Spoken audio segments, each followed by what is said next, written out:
And now we continue.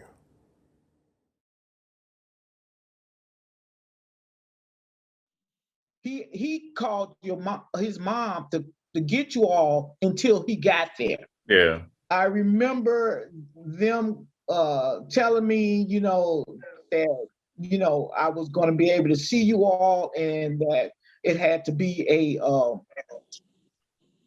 uh, Supervised, chaperone, whatever, supervised visit. supervised visit. Words is just not That's coming to. right. Mm-hmm. A supervised visit. So I'm like, whatever. I just want to see my children. And in the meantime, I'm trying to just hold on, go about my business and everything. I had bought you all some clothes and things, that I wanted to give you and stuff. But she had came to visit, and so her report, and she's talking to me, and first of all, don't talk down to me, and don't talk to me like I am a child. Okay, and like I'm cuckoo. And so, what she reported was the house was clean, the children didn't look abused, they weren't abused, they was well fed. So she was really, now how she got to go to see my mother, I don't know. See, all these things, I didn't know what was happening. I didn't know what was happening, what was going on with that. I just remember once your dad got there, and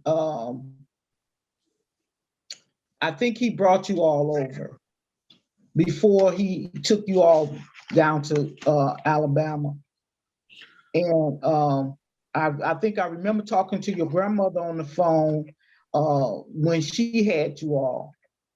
I talked to her and I talked to you all and everything. And all I wanted to express to you all is how much I loved you. I just wanted you all to know that I have not disregarded you, that I love you. And so, but the woman that came, and the words I said to her were so deep that after that, she quit. She quit her job. First of all, she didn't even have children, but I was expressing to her, just Your perspective, your point. yes. And how I felt and everything, and what thus said the Lord. That's what I was gonna say. And she was like, her mind was just blown. Her mind was blown. And I heard afterwards that she quit. And basically, I was telling people, who are you? Who are you? What authority do you have? You know, and once they had been taken and everything, it was like I was already speaking my truth, but after that, it was really like I'm gonna spill it all. I'm gonna vomit all of it out. You know, you're gonna feel all of this. And so what happened and everything. And I think at any point, was taken down to Alabama, and it was during the summer, so school was out. I think that I could have possibly gotten them. I don't remember the conversations. Like I said, I think I moved shortly after that, and I didn't have a phone. So the communication from me to down there to his dad and everything was, uh, you know, far in between. Yeah. Yeah. So, but I was like, okay, when the summer come and they get out of school, I'm definitely getting them back. And I did. I got them back, and when I saw them get off that plane, come out of that plane, I was like, they had grown and gotten bigger, and I was like, oh my goodness, and Mm-hmm. I held on to them. I couldn't. It was like, ugh, you know. So yeah, that was a rough time, and but we got through it. Yeah. You came out with some scars, so did I. But I didn't know at the time that what you were experiencing. And like I said, I always talk to you all about what was going on and everything, so that was an opportunity for you to express whatever you were feeling, but maybe you just didn't know how to express it. Yeah, definitely. Yeah. Definitely. So, but I always said to them, you can come to me and talk to me about anything. If you don't know something, come and ask me. I had thought about this too before coming on. G, uh, his brother Dan would come and ask me something, and I give him the short answer. And then, like 15 minutes later, G would come and ask me the exact same thing. I used to think that they had set this up. And I tried to give G the short answer. G would never take the short answer. He was always asking why, why? And I had to laugh within myself because that was me growing up, so, but when I asked the question, I got slapped. I got slapped in the mouth, when I asked the question why. And I wasn't trying to be a smart aleck. I just wanted to know why. Yeah, because you weren't supposed to ask, you're supposed to do. Huh? I said that's because back then you wasn't supposed to ask, you were just supposed to do. Yeah. That was. And I just didn't never. But you got to understand that was the mentality from slavery. Yeah. You understand? We weren't supposed to ask Master, why do I have to pick cotton? And we got picked. First of all, whippings is a European thing. Yes. Whipping, so they tried to justify it with the word. See, we were they used to use the Bible to justify what they were doing to us. That's why a lot of us steer away from the Bible, and they were saying beat put the how does it go? Put the rod on the child, spare the rods for the child. Yeah, spare it not. Yeah. So they're saying that it's the whipping, beating them, but that's not what that means. The rod is the word. That's the rod. Hold that back not from them. Don't hold back the word of God from them. That's what the rod is. And a lot of people don't know that. A lot of people don't know that.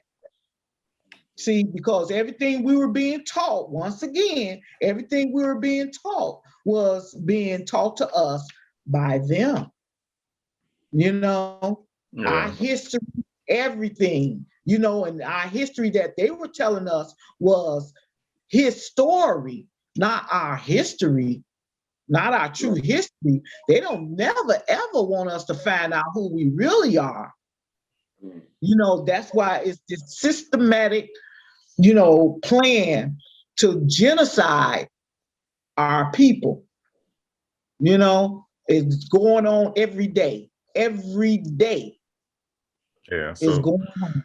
Just sort of getting back to, because I don't want to get too far off topic, sort of getting back to the homeschooling thing. Just so asking you, La, do you see the possibility of homeschooling being a lot more popular as the years progress? Do you see even and I don't want to get too much into what you're doing, because it really seems like you got something really good going on, and I can't wait to hear all the details about it. But thank you. Yeah, do you see that being something that especially with 2020 coming, and we touched on that a little bit, 2020 came and went, and a lot of people had to adjust.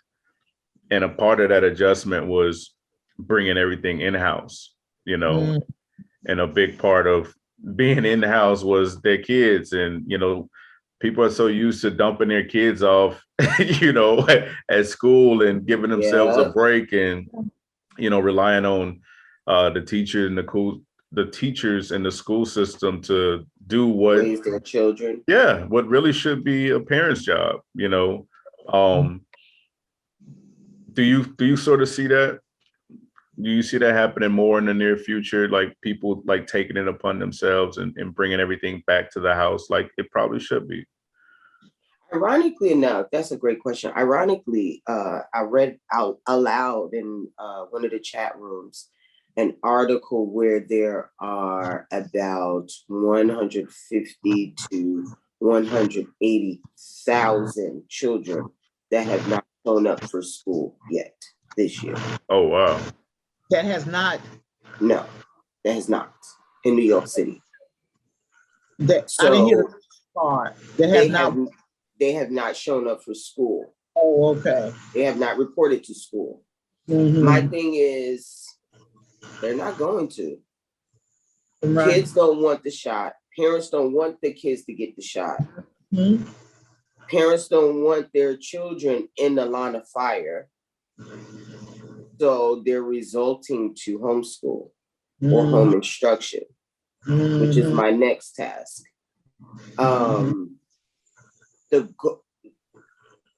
So let me go back a little bit. Ironically, again, the same people that were, well, why are you doing this? You shouldn't be doing this and you shouldn't be doing that. And this is not normal. And the kid needs socialization and blah, blah, blah, blah, blah. They were calling my phone, all three of them.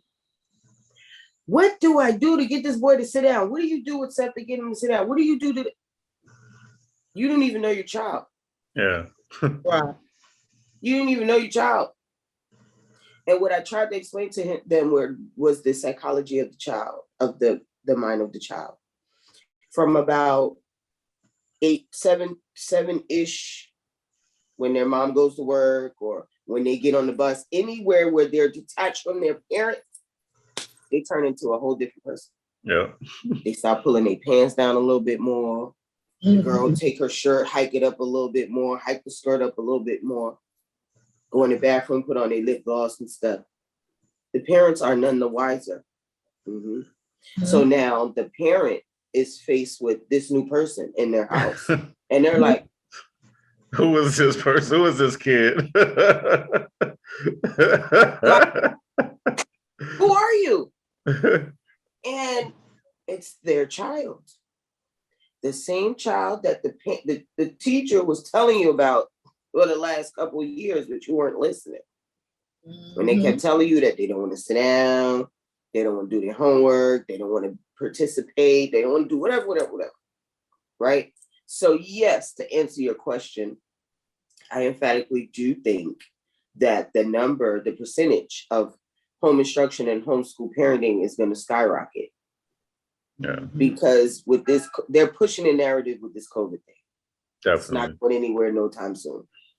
I'm not going to get into specifics with that, but everything that is done in America, in the world, has an agenda. Yeah. Right? Even down to our education, which is why they don't teach finance to our districts. Right? Yeah. And if we keep our parents or the head of households in specific income brackets, then they can't afford the increased level of taxes needed to bring in revenue for the schools to get brand new books, brand new computers, brand new programs, this, that, and the third. Yeah. So it's a collective effort, but yeah, I really do. I think so too. I think so too. And also I want to point out that now, before the pandemic, the parents had to buy everything. Before, they had a whole list like this of what the children had to bring to school. Notebooks, tissue, wipes, everything. I'm like, what? Yeah. Because I did it for my New York children. got, let me look it up real quick. Y'all go ahead and talk. Yeah. Because I want to make sure that I know before I give out misinformation. I just want to piggyback on what you said. Definitely in New York, and this is something that is not being displayed or talked about much, is the pushback for all the people that are not for the jab, that don't want to get it. I did see on the news, and you see a little bit. I'm only on IG and fan base as far as social media, so I don't see a lot, but I did see the marches and all the protests and everything that's going on in New York. And I'll be the first to say, like, they, being the media, like, keeps that so hush hush. They want to make it seem like everybody's complying, like, and it's like, they you see were this offering $100. Yeah. When have Yeah. I asked people a couple questions. One is, when did the government start loving us? And I don't want to turn this into that, but when did they start caring about us? That's one. And two, when have they ever gave us an incentive to do something? Not only is it free to do, but hey, you still don't want free? Well, we're going to give you money to do it. Right. If that ain't the biggest red flag, then I don't know what is. And that's all I'm gonna say about that. I don't want to make this another episode. It's gotta make you say something. We got over $5 billion in funding for the Department of Education for school. Wow. These children, let me go back. We all know how budgeting goes, fiscal year, whatever. So we know that they have to spend that money by a certain time. Right. I believe June 30th, and then July is the new fiscal year, if I'm not mistaken. So what happened to all the money from 2020 when those kids were not in school? Okay. No one talks about. Maybe you need to do some investigative reporting. I need to do something. I just want to know. Yeah. I just want to know. That's a really I didn't good even question. get to graduate. I didn't get to walk across the stage, and I got my grad degree, so I was a little salty about that. I needed my robe. I needed my sash. I made honors. I got all A's last semester. No, I need my. And you talking about, oh no, we gonna have a virtual schmirtual. Where the hell Mom. What in the devil? Where in the devil did my tuition money go to? Exactly. And I literally had a meeting with my president of my school, because I really needed to understand. You still had to pay tuition? Well, I was in grad school at the time, Mom. So I am still in grad school. I had 2 more semesters, but I took some time off to help care for my mom, who now has dementia. But my brother. Yeah, it's maybe I need to get your phone number sidebar so I can get some kind of questions, some help or something, because it's really serious. But she's good. She's healthy. She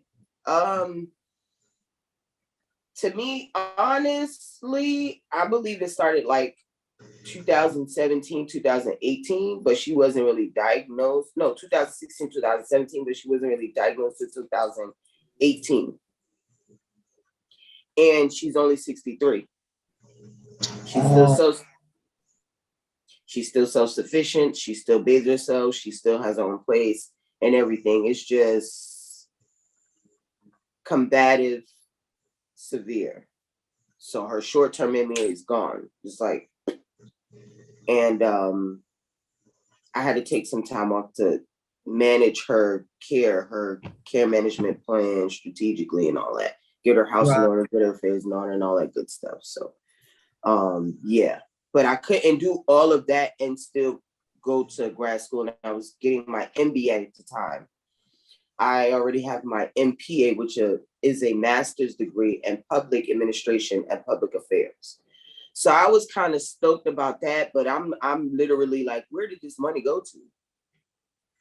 And then you didn't, what did that money go to? Because you had to have spent that money by a certain time before the government gives you more. So where did it go to? What happened to this, the graduation money? These kids couldn't even graduate. They have virtual graduation. That's crazy. You know what I mean? And I honestly think that little stimulus money, okay, that's cool. But how much did you really get? Exactly. Right. Right. And why can't you send every taxpayer in all the school districts, the head of household, a little something back for their child not being able to graduate because you did pay for it? Or no? That's too much like what? Ma'am? If people had children, I think they did give them more of the stimulus. No, I'm saying the stimulus was just to boost the economy because right. they allowed this virus. When we used to get viruses back in the day, what did the doctor tell us? Go home, drink some soup and drink some orange juice and get some saltines, get in the bed, let it pass, right? Now we gotta get a shot. I don't understand. Right. So that money was just to stimulate the economy because they shut everything down. Right. Because of the agenda. Yeah. Yeah. Yeah. That's definitely a whole thing. Which I don't want to get too off topic, and Mom, I think you may agree with me on this. If I'm wrong, I'll take that charge. Some may even say this is the last days and the mark of the beast. Oh, absolutely. Absolutely. My son. I was about to comment on something. Yeah. Go ahead, Mom. I want to commend you on doing what you did, was taking your son and homeschooling him and not accepting what they told you about your son. I was like, yes. You know, and it brought back to G, when my grandson, they were trying to tell him that he had ADHD. Yeah. And I called G up and I pleaded with him, please, do not give him that medication they trying to get you to give him. Do not give him that medication. Please don't do that. Please don't do that to him. And they gave me the prescription, and for me, and I think we had I think we talked about, I can't remember if it was right then or I was so overwhelmed, maybe it was afterwards. I can't remember, but for me and his mom, it was just so fun. The only reason I even sort of flirted with the idea, because I did go get the prescription. I didn't have intentions on giving it to him. Walgreens, yes. Huh? I said, yeah, because I called you while you was in Walgreens getting the prescription. Oh, you did? Yeah, I went to go get it. I had it, and I put it in my closet that was right there. I didn't have strong intentions on giving it to him at all. The only part of me that was even considering it between me and his mom was the extreme frustration with his behavior. It was literally like I was working my butt off. She was at home with him, and then she's sort of, she just dumps all of her emotions off on me as far as how she felt about it, because she's with him every day. So it was definitely, it would have been an emotional decision, which is not the right way to make a decision like that. But that's the only reason I was even considering it. It was like so frustrating. It's like, oh, so we can just give him this and he'll just calm down and all of this. Zombie. He'll be a zombie, yeah. All this crap that he's doing to go away. It was like it was like one of those. Pill. It was a magic pill, yeah. And you know what they push now?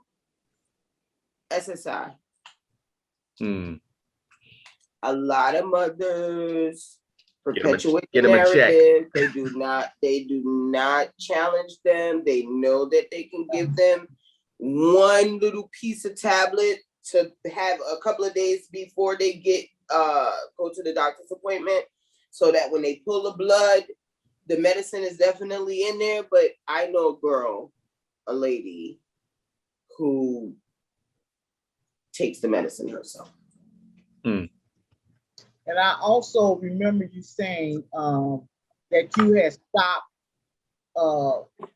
letting him get the shots. That's what I was about to say. Yes. But I did. I'm trying to plug my phone in, y'all. Sorry about that. But I didn't want them to get the shots. I didn't want them to get those shots. I stopped with my middle son, as a matter of fact. So when G came along, I was definitely like, right. Yeah. I'm the baby. Yeah, you the baby. I'm the baby. For me, Mom, I had already did a little bit of research. I'm a little research nerd. Me too. So I'm like, what does this shot do? What does this shot do? And my son just had developed this staleness about his language. And when I mean staleness, I guess it was a combination of because it's just he and I in the house. So there wasn't a lot of forward conversation, like how much conversation can I have with a 1-year-old, right? So he's not hearing me and someone else communicate. So he developed that echolalia repeating thing or whatever the case may be. And I had read somewhere where getting the shot causes autism. So I thought my son was autistic.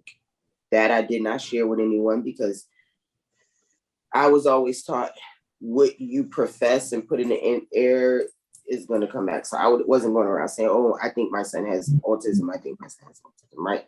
I just let that be one of the inside thoughts, and I just let it be there until I refuted that notion that it's definitely not autism. So, but before then, I was like, what if these shots are giving him this speech delay thing, right? So I was like, no.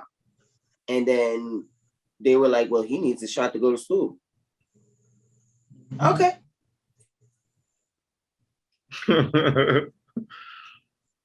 I have a stack of papers to grade. This is what we learned the other day, the water cycle. And even when they were in school and they had to get the shots when they went back to school, I got around that. I didn't get the shots. I still didn't give them the shots, but they got back. They went. Yeah. Well, see, they knew people were doing what you did, so they required you to have some kind of exemption paper or something. Or they actually, what happened was they suspended him from school. Did they? Yep, they suspended him from school, and I think it was 4-year-old checkup. They were like, okay, let me tell you how arrogant these people are. You know, the little tray that they prepared the little syringes on and everything. They had all that lined up for him, like 3 of them. Wow. With the flu shot. She's like, oh, he's getting shots today. I said, no. She said, okay, well, we'll see what the doctor says. I said, it doesn't matter what the doctor says. I just told you what he's not getting. Exactly. And he did it. He did it. He ain't had no shots since. See, I just took him for he went for his 7-year-old checkup, and they asked me, was he getting the flu shot? No, he's never gotten a flu shot ever. Right. He's never gonna get the flu shot because I understand the science behind the whole stick and move. You gotta put a little bit in him, to get a little bit out. No, that's not gonna happen. You know what I mean, Mom? So, and G, so no. You got, and I was thinking about the last conversation that we had and whether or not I explained how I had to go to the office at the district. Yeah. So I was explaining to someone else how you have to have that mentality. Because if you don't, they will take advantage of you. And they tried to do me the same way. And I was like, my mom is from Harlem. My mom is from Harlem. She don't play that. And she ain't teach us to be no softies either. Okay. And while I did make many, many mistakes as a parent, right? This one here, no. Right. I'm not believing y'all. I don't trust y'all. You got to give me, and I made her rewrite that whole report. So I have two versions of the same report. You won't have that one on file. And anytime I come back, I think I might just do it just because. Let me get a copy of the file. Let me see if this one is in there where it's supposed to be. If not, I'll sue you know what. So Right. yeah. But I mean, first of all, what I don't understand is how quickly they changed the requirement of separation, 6 feet separation to 3 feet in order to get the kids back in school. It's not 6 feet of separation anymore, it's 3 feet. Wow. I didn't hear about that.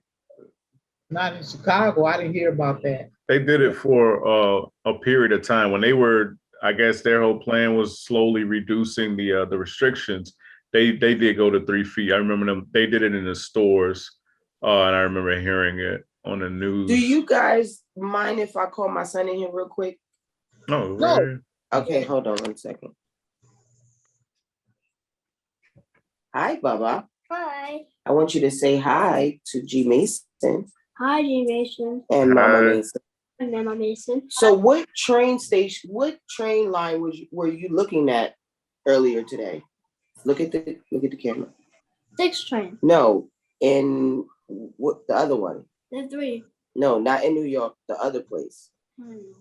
CTA? Yeah, CTA. Yeah. Mommy, I need my car back, please. All right, wait. So do you want to go visit the CTA? Yes. Yeah. So do you know that they live in Chicago? Yeah. No, you don't. They live in Chicago. Hey, so I have one more question. Are you ready to go to the big school now? No. No? I want my car back, please. You don't want to go to the big school? No. What school you want to go to? 3rd grade. He always says he doesn't want to go to public school. I call it the big school. Yeah. But he says he always want to go to public school. He wants me to teach him. Right. Yeah. I don't know. But my son is infatuated with trains. Oh, okay. Train tracks and stuff. Nice. So he watches CTA on YouTube. Oh, really? Yeah. He just watches the trains go from station to station. Oh, okay. Like literally just a little while ago, he was watching it. And I think you did in the first episode, but can you just one more time let us know the difference between like homeschooling and home instruction? Like, okay, what are the options that people have? Yeah, so homeschool, actually there are several options with homeschool. You can do it yourself, or you could go to an online school and just have them do the curriculum, and then you facilitate and help them, navigate through the curriculum. Or you can do home instruction, which is a designated person in your area, maybe a teacher, maybe a professor, someone like that, or someone who just has a college degree, such as myself. And they will take on the responsibility of having your homeschool children come to their facility, whether it be your home, your garage, a center, a building, whatever. And they will facilitate the academic lessons necessary for you to meet your requirements for the Department of Education. Is fairly easy, and there are a lot. How much control would a parent have? And I don't use the word control, but how much influence would a parent have? Say, if I'm a working class dad, I'm a single dad, I don't have the time or maybe even the know-how to do it myself. And I find a space like that where it's okay, well, this trusted individual is already doing it for several kids in the neighborhood. Let me have my kids do it with him also, or her. How much control, or I keep saying control, how much influence would I have as a parent over what they're learning? Like, if I see, okay, I like this, and this, but can we incorporate this and this also? Is there space for that? Yeah, and you just gave me an idea, actually. So he's credit on that. but yeah. So some home instruction may allow for separate. So it may just be someone there to facilitate or help to facilitate the lesson, meaning if the child say like you're a parent and you want home instruction, and I'm a parent and I want home instruction, but I want my son to log into his school at your house. Right. And then your mom wants you to learn from another online school at their house. So their job is just to make sure that you're logged in. Okay. You're doing what you're supposed to do. If you have any questions, they can facilitate the questions because they should be educated enough to do so. But that would be the parents' influence and control over what the child learns, even while they're not at the house, or even while they're not at the facility or center or whatever it is. So let me reiterate.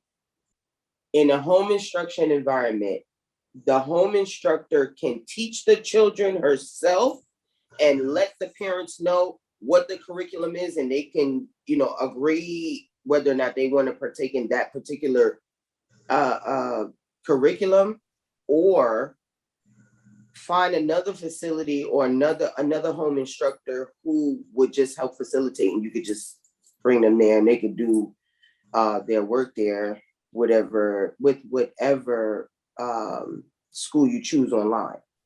Does that make sense? Yeah. Okay. But it's definitely more hands-on than it would be going to a traditional school. Yeah. I want to read off some of the benefits. Academic flexibility, parent choice of pace and approach, meeting current needs now, a warm family environment, community involvement, efficient learning, meaningful learning, time for the stuff many schools cut out, accommodating to special situations, legal acceptance, and it just goes on and on. Once again, that comes from the homeschoolmom.com. She has a lot of good information on her website. But yeah, it seems very beneficial. And I like the fact that, Ma, you mentioned earlier how, you would take me to the bank and you would do all these hands-on things. And also, La, you mentioned it in the last episode. PE could be anything you want it to be. It's so hands-on, and it brings it back to the household like it very well should be. I'm all for it. I'm definitely all for it. I think it's a plus. Let me close the episode out real quick, and we can keep talking. All right, Ma. So since this is your first time on this show, everybody does the spin the wheel. I'm sure you've seen it. He gets her turn. Show this. I'm sure you've seen it. My lips so dry. I've been wanting to get up and get my chapstick for so long. So here it is. Okay. So I'm gonna spin the wheel, then I'll ask the corresponding question to your 1 out of 10, whatever you land on. You ready? Okay. You ready? Yeah.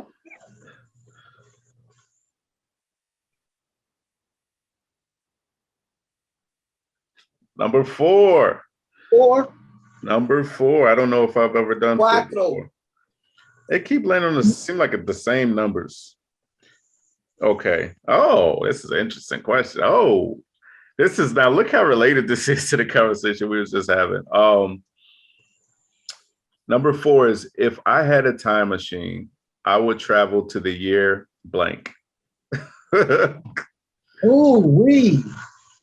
I don't know what year it was, but I would try. So hold on. When would you travel to, and what would you do? Also, give us a little bit about what you would do. You said, when will I travel? No, what year would you travel to? What time? What year would you travel to, and what would you do? Well, I can't say the year, but I will travel to the time when our forefather Abraham was on the earth. You know, and no, wait. I would really want to meet Enoch. He was one of the 7 that was after Adam. And I would want to meet all of them. You can only choose one. You can only choose one. But you said the time. Yeah. And what I would want, what time I would want to be in. That's so true. I would want to be in that time period. And, they lived for 300, 400, 700 years then. Adam was 930 years old when he died. That's crazy.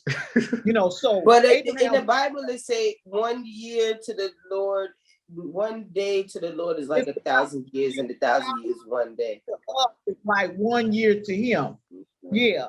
But during that time, they were living much longer, Yeah.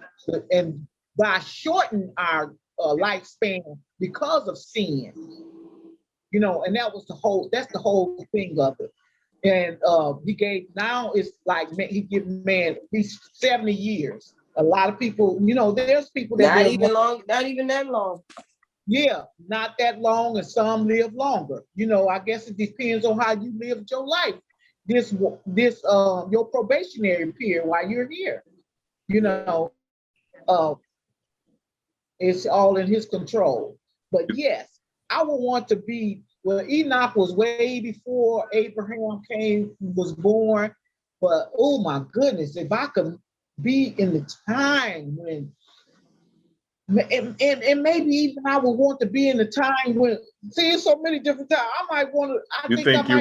You think you would want to come back? Would you come back? No, I don't think I would come back. A one-way time trip, one-way ticket on the time machine. She gonna go back and be on a mission. Right. 20 BC. Take me to 20 BC. I won't be returning. One way, please. All right. Well, I cannot thank you two enough. Sincerely, like, once again, I mean, the knowledge that you both bring, obviously, the extensive history that I have with this woman right here, this young lady. I spent 9 years in her womb. You can't get 9 years? 9 months. 9 months. I'm sorry. Definitely a great topic. It was lovely to have you both. Ms. La, hats off to you. Thank you for coming back. Ma, I cannot thank you enough. Love you with all my heart. Mom. Yeah. Hats off to both of you. I salute both of you for being very strong, very powerful, very intelligent, beautiful women. And we need a lot more like you today to just, go out, to step out on a limb and do what you feel is right for your family. So yeah, kudos to both of you. Thank you so much. I'm sure you both will be back. Yes. If you're listening to this episode on a traditional podcast, you can watch it. You can watch the episode on rumble.com/user/the D.A.M Podcast, D.A.M. If you are watching it and you prefer to listen to it, you just don't have the time to watch, you can search Daylight and Moonshine on any platform that streams podcast. Join us on the next episode. We'll be back really soon. We hope you enjoyed everything we had to talk about today. Until next time, we love y'all and we out. Peace. Peace.